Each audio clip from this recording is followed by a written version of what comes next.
Shmai, fi Sam, yn rhywbeth ôl yn deilo, allach yn byw Gaerdydd, a dwi'n 19 mlynedd oed. Siwr i Dylan o Aber, 23, yn awr Brwm Caerdydd. Enw fi Cadi, dwi yn astudio ym Mhrifysgol De Cymru yn Gaerdydd, a dwi'n 20. Gwion, un hanner o'r band Ruffian, 23. Katie, dwi'n 20 a dwi yn y band Crwmle.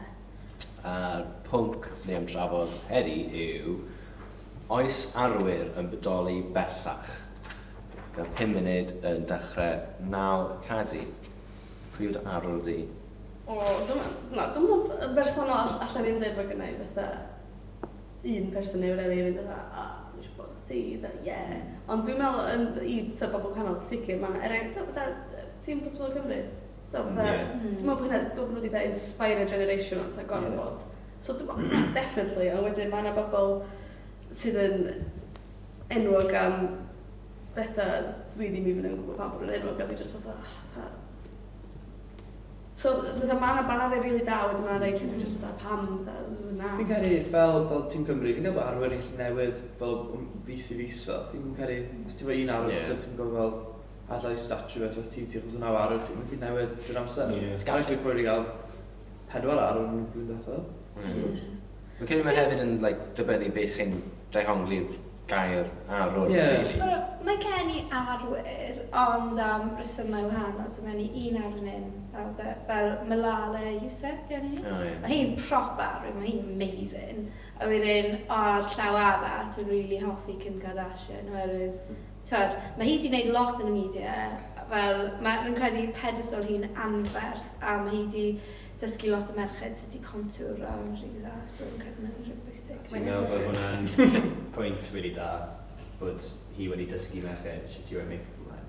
Ydy, yn credu, fel i cael fel hunan hyder. Hunan hyder o stuff, ie. Ie, ond fi'n gweld bod y ffaith bod y teulu na o'r enwog y maen nhw yn hollol baffling, achos ei stepfather nhw oedd y boi nath wneud o'r O.J. Simpson trial yn oedd gael yn. Ond hefyd, Dyna sy'n gallu loads o arian, i gallu cael nhw gael loads o arian, so wedyn dyna sy'n nhw nawr yn y media fel. Ti'n methu dweud bod y teulu gyfan gwbl yn negatif, fel, what's his name? Bruce? Kylie Jenner. Caitlyn Jenner. Mae o'n arwyr anhygoel ar gyfer pobl sy'n meddwl bod nhw'n transgender. Mae o'n massive pedestal yna fel yn y teulu yma. A literally, mae o wedi gwneud loads o'r pedestal mae o wedi cael. Sorry. Ie, na, so eisiau sy'n sexist, sy'n ni. A neud e, go for it. Fi'n gweld e'n ddoniol, nath y boi yna fynd ar cover o Women's Massive Magazine ar ôl troi yn fenyw, a oedd e'n dangos bod nes i weld rhywbeth online yn gweud bod Bruce Jenner neu Kylie Jenner Caitlyn Jenner wedi nawr mynd ar cover y magazine i merched yma. Mae'n huge. Mae'n transgender gallu mynd ar... Mae'n positif. Ffordd arall, os ti'n transgender, sut ffordd arall, a ti yn scope massive na yn y media, ti'n teud Kardashian, a ti'n transitional, how else ti'n mynd i wneud e? Ti'n methu wneud hynna'n, you can't be, wneud hynna'n rili caeedig o gwybod, mae'n rhaid i fe, Dwi'n bod hi'n arwr yn huge, a dwi'n bod hi'n inspirio, ond mae wedi helpu gymaint o bobl, mae'n gorau bod. Dwi'n bod hi definitely yn arwr, dwi'n edmygu, dwi'n bod o'n iffyn. Fi'n edmygu hi am beth mae wedi wneud, ond fi ddim yn edmygu y teulu am beth maen nhw'n wneud yn y daily basis. Dwi'n mwyn brand y teulu. Ie, brand y teulu. Ond os o'n sôn arwr, dwi'n bod hi yn amazing. Ie, digon teg. Cos eto, fi jyst yn credu mae'n dibynnu, cos i fi, mae arwyr erioed rili di bodoli, achos fi wastad di ystyried fel the norm, kind of got that one, like my dad, neu rhywun fel. Fel, i fi, mae'r un fel y ti di gweud, mae wastad di bod yn rhywun gwahanol yn wahanol y degau bywyd. Dwi'n credu mae newid nawr, os dwi'n meddwl amdano arwyr fi, fel nhw wastad wedi bod yn brydfer, nhw wastad wedi bod yn all these things fel Jenna's, fel rhyw fath o unattainable beauty yn credu na rhywbeth sy'n rili negyddol, ond eto, yn credu mae'n newid nawr oherwydd dwi'n edrych ar pobl. Falle mae'n oed fi, actually, roedd rhyw bach yn un. Dwi'n edrych ar pobl fel Malala Yousafzai, a wedyn merched arall, fel Caitlyn Jenner. Nhw wedi gwneud pethau anhygoel a dwi eisiau bod fel nhw yn hytrach na eisiau bod yn Kylie Jenner. Eisiau perfecto dy hynna. Gyda Arian. Gyda Arian. Constantly. Cysyniad o Arwyr efo... Fi'n meddwl bach yn blentynedd bron, jyst bod yna un symbol perffaith, oedd un wedi gofyn. You can finish your sentence you've started. Dwi'n meddwl bod yna Arwyr. Nice. Dwi'n meddwl bod... Ie. Beth ti'n classifio oedd Arwyr yn arfeilus? Fi'n cael bod yna rai achlysurol, os sa'n cael bod nhw'n yn fatha yn ultimate, dwi ddim yn...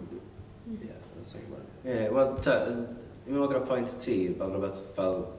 rhywbeth perffaith pyr fel i bod yn arfer, ond fi kind of meddwl bod hwnna ddim yn wir, really, achos mae'n dibynnu ar yr unigolyn, really, fel tîm ffwtbol Cymru, fel, oedd yn amazing, ond fel, dyn nhw gyd ddim yn chwarae fel Real Madrid a Barcelona, so fi jyst yn meddwl, allan ni bod yn chwarae yn League 2 os yn ni'n actually cymryd pethau'n serious, fi'n siŵr, ond, ond na, fi'n credu bod yn definitely Bodoli, just falle mae'r beth maen nhw'n meddwl a beth maen nhw'n meddwl i pobl gwahanol di newid, wel i be o'n i'n creu ddysgu. Fi jyst yn credu stop making stupid people famous. Dyna fi'n meddwl, in my personal... Ond dyn nhw ddim yn stupid os nhw ar y pedestal yn ferth fel yna. Mae rhaid bod nhw'n neud rhywbeth. Gyda loads o arian, loads o connections, loads o plastic surgery, loads o popeth, loads o arian. Nhw'n rhan pwysig, mae'r Kardashians yn rhan pwysig o popular culture heddiw. Ie, achos mae pawb yn gallu gweld beth o hunain yn dyn nhw, dyna pam. O, sa'n credu dwi'n nes i siarad yn hwyr o blaen yn gweud pam ti watch Keeping Up with the Kardashians. Mae mam fi'n debyg i hwnna, mae chwarae bach fi'n debyg i hi, fi'n gweld soap opera. Ie, mae gyd yn staged, man. Ie, ond pam Ti'n actually mae'n ail, Dwi'n rili galed. Fi'n fel mildly interested yn beth sy'n ma'n Kardashian. Sa'n dilyn e, mae'n rhywbeth... It's staged. Ond i'n cael bod Cym yn machnata. Ie, definitely. Ie, fel dys ti astudio yna, fel sut nhw wedi machnata hi. Fel hyn o Kylie Jenner. Mae'n efo 40 million mas o gym. Dy be? Mas o app gym. Dy fe? Wow. Da iawn nhw.